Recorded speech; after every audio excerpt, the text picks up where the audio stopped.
Party के प्रवक्ता हैं समाजवादी पार्टी से हमारे साथ मौजूद हैं। आज तो बीजेपी ने बहुत मास्टर कार्ड खेला, अब तो नाम बदल दिया इन्होंने, पीएमओ का नाम सेवा तीर्थ कर दिया, राजभवन अब लोक भवन हो गया। अब कोई शिकायत है आपको? मेरे ख्याल से आपके पास कोई शिकायत नहीं होगी अब।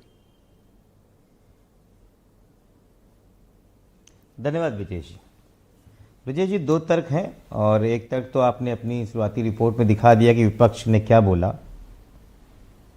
नाम बदलना सरकारों का काम है, लेकिन आपने सवाल बिल्कुल ठीक पूछा, क्या नाम बदलने से काम बदल जाएगा? ये बड़ी चीज़ है। मैं मानता हूं कि प्राथमिकताओं से भटकाने के लिए एक बड़ा हथकंडा है जो भारतीय जनता पार्टी कर रही।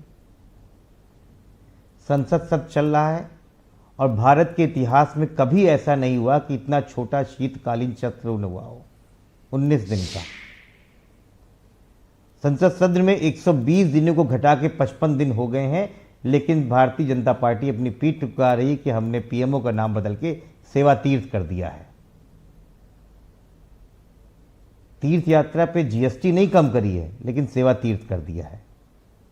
जिस दिन ये नोटिफिकेशन निकला उसी दिन देश ने देखा कि रुपये की कीमत डॉलर के मुकाबले अपने उच्चतम इतिहास में, आज़ादी के बाद उच्चतम में 90 रुपये पार कर गया है। और प्रधानमंत्री मोदी जी 2014 से पहले बोलते थे कि जब डॉलर के सामने रुपया गिरता है तो देश की अस्मिता गिर जाती है।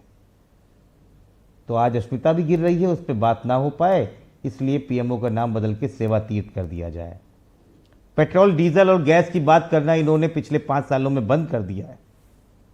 दिल्ली को गैस चैम्बर बना दिया, उससे बात नहीं करनी है। एसआईआर पे फिलहाल बात नहीं करनी है, बेरोजगारी पे बात नहीं करनी है। देश में 2014 में 55 लाख करोड़ का कर्ज था जो बढ़ के 180 लाख करोड़ हो गया है, उस पर बात मत करना, लेकिन हम नाम बदल देंगे। राजभवन का नाम बदल के लोक भवन कर दिया, बहुत अच्छी बात है, मैं चाहता हूं, लेकिन क्या इस बात का इंश्योर करेंगे कि राज्यपालों का और विपक्षी सरकारों के बीच में तालमेल बदलेगा?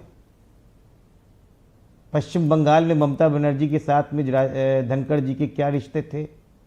तमिलनाडु में एन रवि जी के इस समय क्या रिश्ते हैं? और झारखंड में क्या रिश्ते रहे हैं राज्यपाल की मुख्यमंत्री से? ये भारतीय जनता पार्टी इस पर कुछ सुनिश्चित करेगी। और मुझे लगता है कि ये इनकी सिर्फ वैचारिकता है।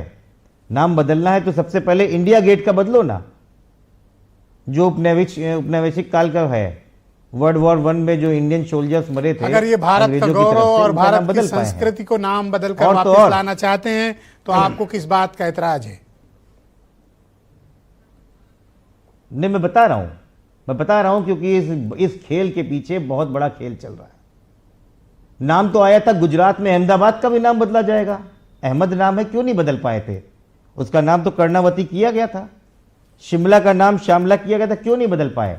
तेलंगाना का नाम भाग्यनगर क्यों नहीं कर पाए? हैदराबाद। लेकिन मुगल सराय का नाम पंडित दीनदयाल कर लिया क्योंकि राजनीति को सूट कर रहा था, और वो लाल बहादुर शास्त्री की जन्मस्थली थी। हम चाहते थे कि उसका नाम उस पर हुआ जाए।